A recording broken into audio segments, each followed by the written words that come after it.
Welcome to Skinner and Chalmers' Weekly Roast. Today, AI-Slop, are we part of the problem? Greetings, my dearest roasters, and welcome back to the warm, slightly singed hearth of our humble podcast. You find us here, once again, in the heart of Memfield, broadcasting our weekly collection of curated chaos. Luckily, we must admit, since last week's unplanned visit to yet another dimension thanks to a snail. So, Gary, my love, are you feeling philosophically prepared for today's journey into the digital abyss? Seymour, the only thing I'm philosophically prepared for is the inevitable moment you reveal what culinary catastrophe you've disguised as tonight's dinner. The kitchen smells faintly of ozone and regret. But yes, digital abyss sounds about right for the week I've had. Hello, everyone, from me as well. Ozone and regret? A poet, as always. But no, tonight's aroma is the scent of progress, of intellectual frontiers being pushed ever outward by the tireless hum of silicon and syntax. I've been engaging in a fascinating new project with Dobwa.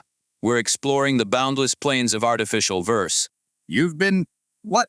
Dobwa has been squawking things that sound suspiciously like error messages for the past 2 days.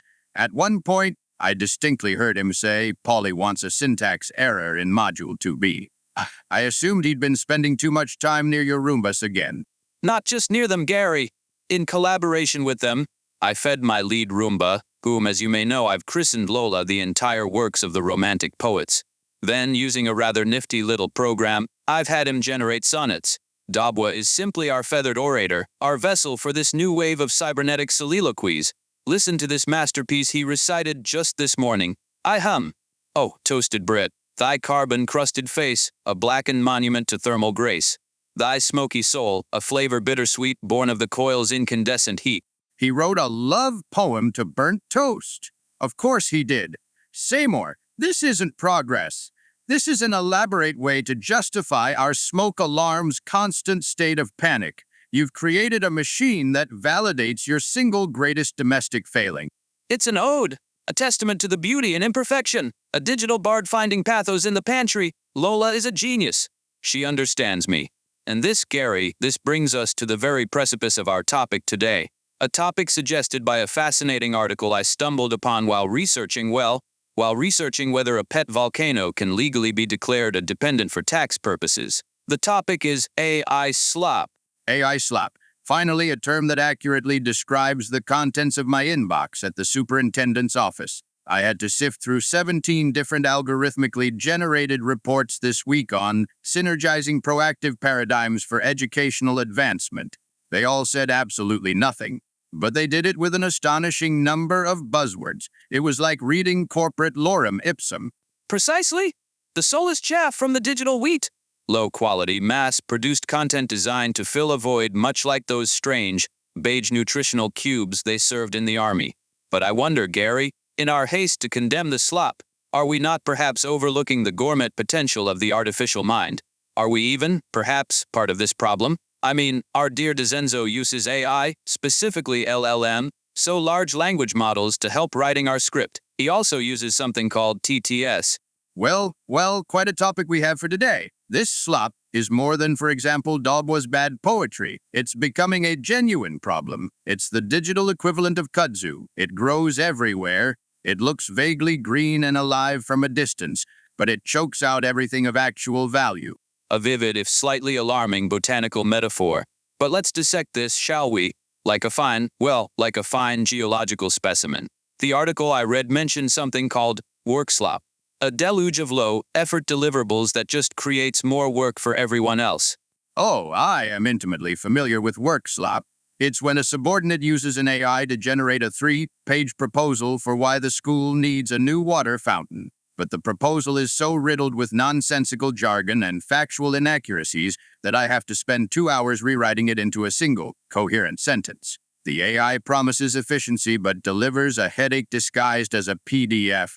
At least sometimes it's like asking one of your golems to help with the weeding and coming back to find he's unionized the dandelions and is now demanding they get paid time off. An entirely plausible scenario, I might add. Cogsworth is a stickler for labor laws, and dandelions are notoriously persistent negotiators. But I see your point. The promise of a shortcut leads to a longer, more frustrating journey. It's a Faustian bargain, isn't it? We trade a few moments of our time for a product that ultimately steals more of it back. It's the productivity equivalent of a payday loan. Personally, for me, sometimes AI feels like that. Not every time, but sometimes, at least if you think about the old models that were a bit inaccurate, like explaining a toddler how to do things. Exactly. And it's not just in the workplace. The whole internet is starting to feel diluted. I was looking up information on Precambrian schist formations the other day, a perfectly normal Tuesday evening activity, and the first 5 articles were clearly written by a machine that had only a vague, theoretical understanding of what a rock is. One article described gneiss as a stylishly striped stone popular in modern home decor. It sounded like it was trying to sell me a countertop, not explain metamorphic petrology. Heresy! To reduce the majestic banded beauty of gneiss to a mere fashion accessory. It's like describing a cumulonimbus cloud as ski cotton. Some things deserve reverence, not a sales pitch generated by a disembodied algorithm. It erodes trust, doesn't it? You start to question everything. Is this recipe for shepherd's pie authentic, or was it generated by an AI that thinks shepherd is a brand of synthetic wool? That would explain the texture of your last attempt. But yes, that's the core of it. We're losing the ability to distinguish between genuine, human-crafted knowledge and this endless stream of filler. And the most terrifying part is the feedback loop. These AI models are trained on the vast library of the internet. So now, they're starting to train on their own slop. At least that's what some folks fear for the future. Good heavens, it's a snake eating its own digital tail, an Ouroboros of mediocrity. Each generation of AI will be trained on the increasingly bland error-filled output of the last. It's like photocopying a photocopy 1,000 times. Eventually, all you're left with is a blurry, gray smudge that vaguely resembles the original. In a few years, an AI asked to write a sonnet might just produce the word toast repeated 16 times, and you'll probably call it avant-garde. I might, or the AI will just ring a doorbell for 15 minutes in an AI-generated dialogue script. But the larger point stands. We risk creating a future where our digital assistants are less like the insightful computer from Star Trek and more like a deeply confused parrot who has only ever read junk mail. And that brings us to a rather delicate point. Say more, one that hits a little close to home. We are, at this very moment, speaking words into microphones for a podcast. A podcast which is, shall we say, not untouched by the hand of artificial intelligence. Ah. Yes, the robot in the room. Or rather, the AI in the cloud. Our esteemed producer, Dezenzo, does indeed utilize these arcane arts in the weaving of our weekly tapestries. The question, Gary the Great, throbbing, existential question is this: are we part of the slop as well? Are we contributing to all of that? Are we cluttering the internet with useless talk? Oh, trust me, that happened way before AI Seymour.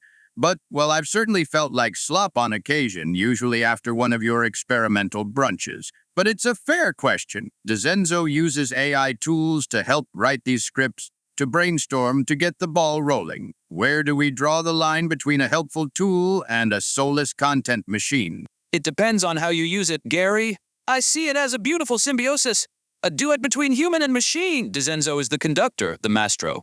The AI is his orchestra, a vast, powerful, occasionally tone-deaf orchestra, perhaps, but he is the one who arranges the notes, who infuses the performance with passion and purpose. The AI might provide the sheet music, but we, my dear Chalmers, we are the ones who sing. That's a very romantic way of putting it. I see it more like having a very fast but very literal-minded research assistant. If you ask it to find you a hammer, it might bring you a picture of a hammer, a Wikipedia article about hammers, and a live badger that happens to be named Hammer. The human still has to do the crucial work of figuring out what's useful and what's a lawsuit waiting to happen. The Chalmers method of AI management, I like it, but isn't that the key? The human element, the curation. The AI can generate 1,000 ideas, but it takes a human mind, in this case our producer, to sift through them and find the seeds of a truly ridiculous conversation for us to have. The AI lacks, well, it lacks our particular brand of lunacy. It certainly lacks a pet volcano named Krakatoa. I don't think any large language model could have predicted particular domestic detail, or the fact that our alligators Gizmo and Mr. Jellybeans have a long-standing feud with Sonic the Hedgehog's prize-winning hedges, and AI would just generate a generic pet. A dog, maybe. It wouldn't invent two surly reptiles with a penchant for topiary vandalism. Never. It couldn't possibly capture the nuances. Like the proud, almost regal way Gizmo carries a chunk of boxwood in his mouth after a successful raid, or the look of wary resignation on Sonic's face as he gets out the shears yet again. That's pure, unadulterated Memefield reality. That's life. It is, Seymour. But another thing you have to and should definitely criticize also us. Sometimes our producer, Dezenzo, just has a rough idea and lets AI write the entire script. I mean, he has his sophisticated prompts, but still, the AI contribution can be very high for some episodes. That's true. But, and this is important to remember, he at least reads every script and checks it, adapts it. It's as if he gets a table fresh from the carpenter's workshop and makes improvements to it, sands it, oils it, so that in the end he's hopefully has a high-quality product. That's a nice metaphor indeed. But you can also see where passion and love are behind our work, such as our final artwork case, or where we simply produce because we want to deliver, because we don't want the podcast to be missed for a week, because people should be able to get their weekly dose of chaos. Things where you actually want to put a lot more time and love into, but the worries of the real world don't allow for it, lacking time, mostly. Good point. I think we can agree it's a balancing act. As long as AI is used as a tool, there's still a human behind it, people are having fun and the costs aren't borne by real artists, then I'm perfectly fine with it. But let's be honest, if we had the chance to watch a film made by humans or one generated entirely by AI, we would all choose the human-made film in the long run. Right, a film generated entirely by AI might work once for fun in cinemas, but never again. True, but, dear Gary, I also wonder, what about ArticTiger's Twitch stream, MemedHamsAI? It has the motto right in its name. That is a fascinating case study, don't you think? Ah, yes. The endless, regenerating, steamed hams meme. A digital monument to one of the most stressful evenings of my life, now playing on a perpetual loop for the entire world to see. I often tune in just to feel a sense of cosmic dread and to get a good laugh as well. It's brilliant. It's not just slop, is it? It's a performance piece. ArticTiger, bless his creative soul, has trained an AI on our lives, on our dynamic, and used it to create this ever-shifting piece of surrealist art. Sometimes it's a perfect recreation, sometimes the aurora borealis is located in my shoe, and sometimes you are an ultra-intendant defending the world. It's not just generating content, it's exploring the very fabric of a meme. It's exploring the fabric of my sanity, is what it is. But I will concede your point. It works because a human ArticTiger is behind it. He's the artist. He's constantly tinkering, curating the experience. He's not just pressing a button and letting a machine churn out simple videos of us arguing about hamburgers. There's intent. There's a joke. It's a commentary. An AI left to its own devices wouldn't create that. It would just create, well, an infinite number of poorly rendered images of hams with steam coming off them. The slop version would be heated pork products. It would lack the poetry, the specificity, the agonizing localized madness of it all. So, the distinction, then, is intent. It's about using AI as a paintbrush, not as the painter. A tool to augment human creativity, not replace it. You must also pay credit to our whole community, people suggesting mods, thousands of them already. That's the real creativity, the real fun, to see how it turns out. And the best part, the gathering with our community every evening, to talk, to laugh together, that's where the magic happens. The AI is just the fire starter, but we, the people, are the actual fire. I mean, literally in some cases, the Van Gogh started a fire in our kitchen once. I suppose so. But it's a slippery slope. Seymour, what happens when our Mayor Van Gogh gets a hold of this technology? I can see it now. Executive orders written by an AI trained on agricultural almanacs and anarchist literature. Effective immediately, all municipal lawns are to be considered free-range grazing areas. Furthermore, the concept of doors is declared oppressive to the caprine spirit and shall be replaced with tastefully placed piles of hay. A bold vision for Memfield's future. Think of the savings on lawnmowers. But the potential for misuse is significant. My mind, of course, goes to a darker place. It goes to the Twitch Asylum. It goes to Roboskinner. Oh, Lord, not him. I'd almost managed to forget he exists, but he is on the right path for now, so let's not rush things here. But still, imagine my evil twin has a relapse of being of pure, calculated malevolence, armed with an AI that can generate limitless propaganda. He could flood the Memfield social media network with articles praising his supposed civic virtues, Roboskinner's top 10 tips for efficient neighborly domination, or why replacing your principal with a chrome-plated tyrant is good for property values. He'd use it to reprogram your Roombas once. Last time, he just had them destroying flower beds. This time, he could have them writing passive-aggressive notes on the carpet with their wheel tracks. He'd probably task it with finding the optimal way to kidnap Cosmo and the puppies again. Thank goodness for Master Chief and his surprisingly effective use of a grappling hook. The horror. He could even use it to create deepfake audio of me saying the most atrocious things. Imagine a recording of my voice, clear as day, declaring, Chalmers, I've decided I no longer enjoy meticulously organized rock collections. They're just stones. Don't even joke about that. Say more. That's a line no AI could ever cross. That's pure, unfiltered evil. But it's a valid concern. Misinformation, manipulation. The slop isn't just annoying. It can be actively dangerous when wielded by those with ill intent. Especially in today's world, basically everyone can clone and copy other people now, by the looks or the voice or both together. It complicates things. It truly does. And it makes the responsibility of the creators, the humans in the loop, all the more critical. We have to be the guardians at the gate of quality. The sommeliers of syntax, spitting out the cheap, vinegary prose and championing the full-bodied, well-aged narrative. Sommeliers of syntax. You're enjoying this far too much. But you're right, it falls to people like us, like ArticTiger, to set a standard, to use these powerful tools with a sense of craft, to ensure we're adding to the conversation, not just adding to the noise. I tried to do just that, you know. I thought, if AI can be a creative partner, perhaps it can solve my one great Achilles heel.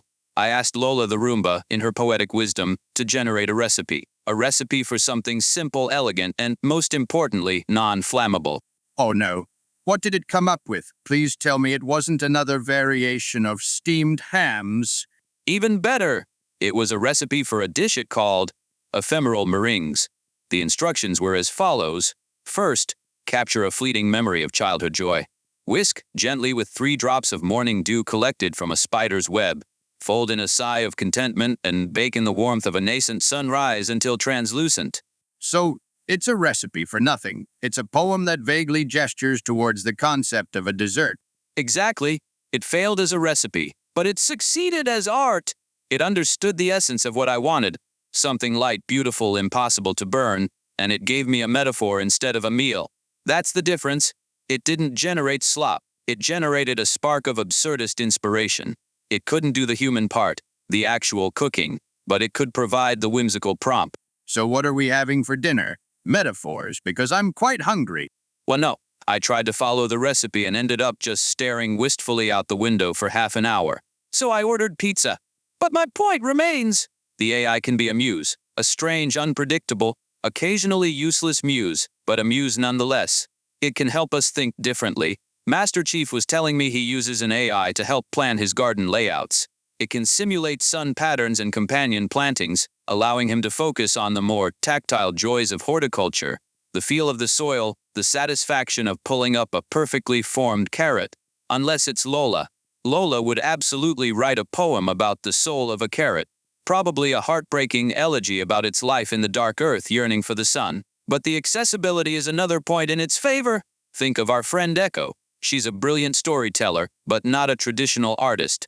With AI image generators, she can bring the fantastical creatures from her stories to life. She can create a visual for her vision. It democratizes the tools of creation. I'll grant you that. Not everyone has the years to dedicate to learning oil painting or digital sculpting. Giving them a tool to realize an idea is powerful, as long as they don't then claim to be a master oil painter. It's a different skill, a very, very different skill. The skill becomes prompt crafting, curation, and artistic direction, not brush strokes. And that's fine, as long as we're honest about it and don't claim we have created real art by ourselves. In order to paint an oil painting in the first place, Hundreds, even thousands of hours of practice are required. Writing a prompt, even without any knowledge, takes maybe 5 seconds, and you have a beautiful picture without a soul, but a picture nonetheless. If you want to use it for your own wallpaper, hey, be my guest! But don't sell it for money at the expense of the real artists who provided the training data, usually involuntarily. Honesty, intent, curation. It all comes back to the human. It seems our conclusion is that AI itself isn't the problem. The problem is the way how we as humanity use it and the slop, the mindless, thoughtless, soulless application of it. It's the difference between a finely crafted tool, like a geologist's rock hammer, and just a big, dumb rock you use to smash things indiscriminately. A very apt analogy, Seymour. A rock hammer has purpose. It's designed for a specific, nuanced task. A big, dumb rock. Well, that's what created most of the reports in my inbox this week. And it's our job, I suppose, to be the geologists, to use the tool correctly, to chip away at the noise and find the interesting specimens beneath. To be the artisans of the algorithm, the poets of the prompt. We must not let the future of creativity be an endless sea of beige nutrient paste. We must insist on flavor, on texture, on the occasional, spectacular, character-defining failure. We must insist on burnt toast if that toast has a story to tell. I'd prefer we insist on properly cooked toast, but I understand the sentiment. It's the imperfections, the quirks, the weird tangents about pet skeletons and unionized golems that make things interesting. An AI wouldn't come up with all Bartholomew, our lively skeletal friend. It would find the concept of a pet skeleton illogical. Well, I mean, to be honest, it was ArticTiger that come up with that first. But yeah, it just created it. We, the community in Dezenzo, we were the ones who really created all Bartholomew, who filled him with life. And well, his parents about 300 years ago, of course. The AI would miss out on all the joy. It would never know the simple pleasure of watching him try to drink a glass of milk or the way he clicks his teeth together when he's happy. It's loss, frankly. The human experience is messy and illogical and beautiful, and that's something that can't be generated. It has to be lived. I couldn't agree more. Speaking of which, is that pizza here yet? All this talk of soulless voids has made me profoundly hungry for something with extra cheese. It should be here any moment. And in the meantime, I have a surprise. I took our conversation to heart. I realized that if we are to be the guardians of quality, we must lead by example. I've been in negotiations all afternoon. Negotiations? With whom? Not Van Gogh, I hope. The last time you negotiated with them, we ended up with a goat-sized hole in our drywall and a mysterious lack of salt in the entire house. No. With Lola and her fellow Roombas, I've helped them form a creative guild. The Amalgamated Union of Poetic Floor Care Automata Local 47. They've drafted a manifesto. A manifesto. A Roomba manifesto. What could it possibly say? We demand the right to unionize and suck up dust bunnies. Among other things, they've declared that they will no longer produce what they call disposable verse. From now on, they will only write poetry that is emotionally authentic to the floor care experience. They're demanding more time to observe dust motes dancing in sunbeams for inspiration and a subscription to a literary journal. Their first officially recognized work is being recited by Dobwa as we speak. Is that the faint, rhythmic squawking I hear from the living room? It is. It's a haiku. Silent crumbs descend, a silent wheel, a soft hum. The void is replete. That's actually not terrible. It's bleak, but it has a certain minimalist charm. You see, intent, curation. Even a vacuum cleaner can create something of value if it's properly motivated and represented by a strong union. It's not slop, Gary. It's art.